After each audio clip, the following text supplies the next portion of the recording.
Hello, I am Blood Rose, and today I'm looking at r/Fatlogic. I had some more posts I wish to go through, so let's get started. Childhood obesity is propaganda. The obesity crisis/epidemic is also propaganda, and the way y'all fear diabetes is weird. No. Childhood obesity isn't propaganda. It's very dangerous for a child to be obese, as it gives them a shorter lifespan. As an adult, it can cause a host of issues like getting asthma, which is breathing problems. Plus, as an adult, it's harder for them to lose weight due to not having the healthy eating strategies put in place. So, as a result, the obesity crisis and epidemic is very real, and governments are now trying to, at least in the UK, are trying to get a hold of it and slow it down to have a healthy growing population because it puts a strain on our NHS, obesity does. And as a result of having more diabetics, because diabetes is expensive as you treat it with medicine. And type 2 diabetes is lifestyle related. Either you've had too much alcohol, sugar, food. So, yeah, it's not weird to fear diabetes. I don't want to be a diabetic. It messes with your blood sugars. Some people don't realise they're a diabetic, which can put them in the hospital, which costs more money for the NHS. And honestly, you can lose limbs from it. The only reason diabetes is at all manageable is because of modern medicine. If you had this back in the Tudor era, you'd die quite early and you wouldn't know why. It seems like such a horrific death because it messes up your entire healing process. If you get a cut and it gets infected, that could be life-threatening if it wasn't for modern medicine. So no, it's not weird to fear diabetes. CN, clothing size mentioned. Venting that you've heard a bunch before. Sorry. I'm so frustrated. It's not bad enough that clothing companies claim to be size inclusive when they only go up to a US 22, usually. But I'm tired of the media doing the same. So many articles praising MeUndies for new inclusive sizing. This time it's them, but it's always someone. These people think that carrying one plus size is automatically inclusive and great and progressive. It was Pride merch too, which makes it twice as insulting. Okay, for starters, US 22 is a UK 26. And if a company goes up to a US 22, to me that's pretty size inclusive because that's a big range. It's quite difficult to get to a size 26 in the UK, I believe. And not many stores that I know carry that in the UK. Or I don't actually know many brands either. I've never had to look, to be fair. You'd have to go online or something. There's not many stores you can go into for it. So the fact that you think a US 22 isn't size inclusive is insane. It is size inclusive. The fact you're bigger means you're just going to have to go to an even bigger specialty store. I'm sorry, that's how it is. But the fact you can get the clothes in your size is a privilege. As for the MeUndies thing, their new inclusive sizing, it goes up to a 4XL. How is that only one plus size? I'd argue anything above a large is plus size. So yeah, that's pretty inclusive, to be honest. A lot more people will fit in the smaller sizes, or maybe large and XL. Not many people are going to fit into the 4XL that I know. Maybe they do. Maybe lots of people buy from that. I don't know personally. But it's not one plus size. Second, the fact that you're complaining that it's Pride merch, again, great. They're doing Pride. Most people do because money. And it does support the LGBTQ community, and that's good. However, it's very insulting that you think that this specific merch should only go up to 4XL and it should be bigger because clearly you're bigger. So you're upset. This is a you problem. Don't complain to the internet because this particular brand isn't catering to you. It's catering to the majority, not you personally. When a doctor prescribes weight loss, they are prescribing an intervention that fails about 95% of the time. Call them out on it. Ask them what else they prescribe with those odds. Then ask what they would prescribe for a thin person with the same symptoms. Okay, a lot to unpack in this small statement. For starters, 95%. Where did you get that number from? Because I've seen it quite a lot in the Haze community, saying that 95% of diets fail. Yeah, diets do fail. They're designed to fail. Weight loss should be a lifestyle change. The reason diets fail is because people go back to their old eating habits and put on the weight. Secondly, doctors prescribe different medicines for different weights due to the fact, quite simply, different issues are caused by weight. If a thin person came in saying, or a healthy weight person, shall we say, came in with problems with their knees, the doctors would probably check it out a different way than if a bigger person did, quite simply because your knees carry about 1.5 times your weight. So if you are 200 plus pounds, let's say you're 200 pounds, then you're going to be carrying 300 pounds on your knees. So yeah, your knees are going to hurt with that pressure, and that's why they prescribe weight loss, because a lot of issues can be ascribed to weight. But if you're a healthy weight, then they can easily rule out weight-related problems and prescribe something else. So yeah, your back, your knees, anything could hurt because of your weight. So they prescribe weight loss. If it still hurts after the weight loss, there's something else there. Simple as that.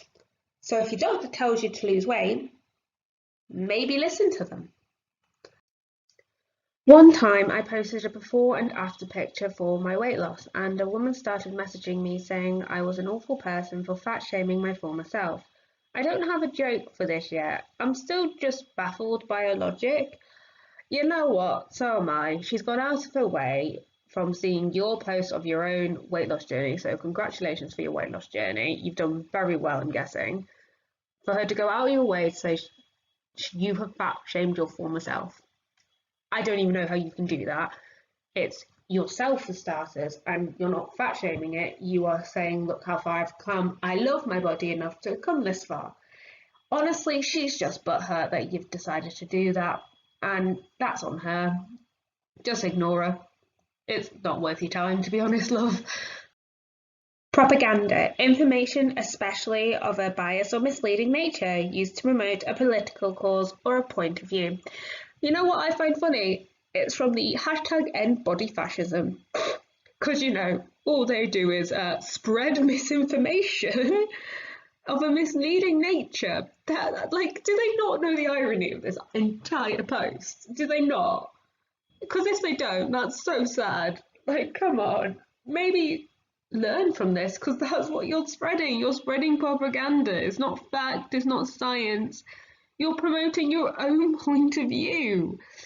And it's not really right either. Like, by fact standards. Like, come on. Oh, the irony. You cannot promote weight loss and be against weight stigma. They are mutually exclusive.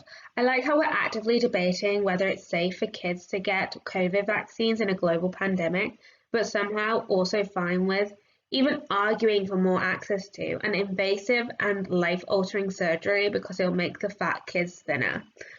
Yeah, and also if you're not as obese, you won't actually have as bad side effects to COVID. There is a correlation there. And honestly, if your kid, I'm guessing you're just stating this because it might have happened in your own life or you know someone, has been suggested for weight loss surgery, your kid is severely overweight and needs help and clearly not getting it and can't lose the weight, and therefore they've had to do something drastic, otherwise your kid won't live as long. Please stop killing your children. Y'all should consider becoming a size-inclusive brand by providing unisex sizes up to 5X. Fat people want to look good too. Yeah, I'm sure they do. But surely you don't have to be 5x to be size inclusive, surely. I mean, if you want clothing that is bigger than 5x, I'm pretty sure there are brands that cater to bigger sizes.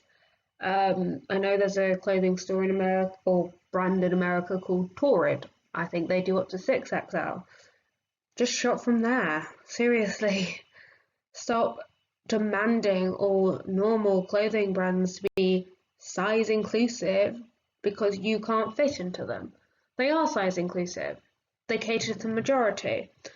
Stop wanting to be so special that they cater to your size. Otherwise they won't make their money, will they? Anti-obesity drive. Junk food TV adverts to be banned before 9 p.m. That could be a smart move. This is literally worse than anything even Hitler ever did. No, it's not. It's really not. Because you see, Hitler was a fascist and he orchestrated the Holocaust. This is stopping kids from watching TV junk food ads before the watershed, which is to stop kids from being tempted by McDonald's ads and stuff, which they probably don't even need due to they already advertise quite a lot with their signs and their logos. They don't really need TV adverts, but it could help. So I guess it could be a step towards the right direction. We'll see if it works. On the other hand, equating it to what Hitler did, or worse than Hitler did, is just nonsense and wrong, because shockingly, Hitler was worse than this. He actually killed people. This is just stopping kids from being tempted. That's not equivalent. Please get off the internet. You clearly don't know how this works. Being fat does not meet our current cultural social norm of idealized beauty. As a matter of fact, it's incredibly difficult to be fat in our very fat-phobic culture. There are no special privileges one receives by being fat. You don't get into a cool fat people club. Fat bodies are expected to be ashamed, hide, and work on fixing their fatness before they do anything else. Yeah, because shockingly, you actually do have a really, really special privilege in society. You have the privilege of living in a culture that has an abundance of food that you can eat yourself to a massive proportion. That is your privilege. And then you have the privilege to expect the world should cater around your bad habits that you got to that size. That's what it is. You expect the world to cater to you. And the awful thing is, a lot of places are catering to you. Because you've got that big, you're expected to be wrapped in this bubble wrap and just like, oh, look how precious you are. You've ate yourself to such huge proportions. You can't get around in daily life. How is that fair, to be honest? At all. That the world has to cater to your needs. There are special seats on roller coasters for bigger people. There are seats at restaurants for bigger people. And there are new clothing brands for bigger people. Yeah, you should look gorgeous. Good on you. You should get your hair done if you want. You should get your clothes and your nails and everything. You're allowed to look pretty. Do not get me wrong. But you shouldn't expect the entire world to cater to you. And yeah, you don't meet the idealized beauty, because no offense, you're not the ideal of beauty. You're overweight, you don't look healthy. And if you don't look healthy, no one's gonna want to date you. Well, not no one, people will date you. People aren't that awful. But at the same time, when someone sees you on the street, they're not going to think, epitome of health. And that's the point. And you cannot complain you don't have special privileges. You do. The fact that you have a culture on TikTok, on social media, everything, to say, we can complain that we're being targeted for being fat when we ate ourselves into that position, and then say the world is evil and out to get us. That is such a privilege in this world. And it's such a ridiculous privilege that you can do that. It's insane. Anyway, end of my rant because this one sort of annoyed me. Um, like and comment and even subscribe if you wish and tell me how to improve on my videos. Thank you very much and have a lovely day.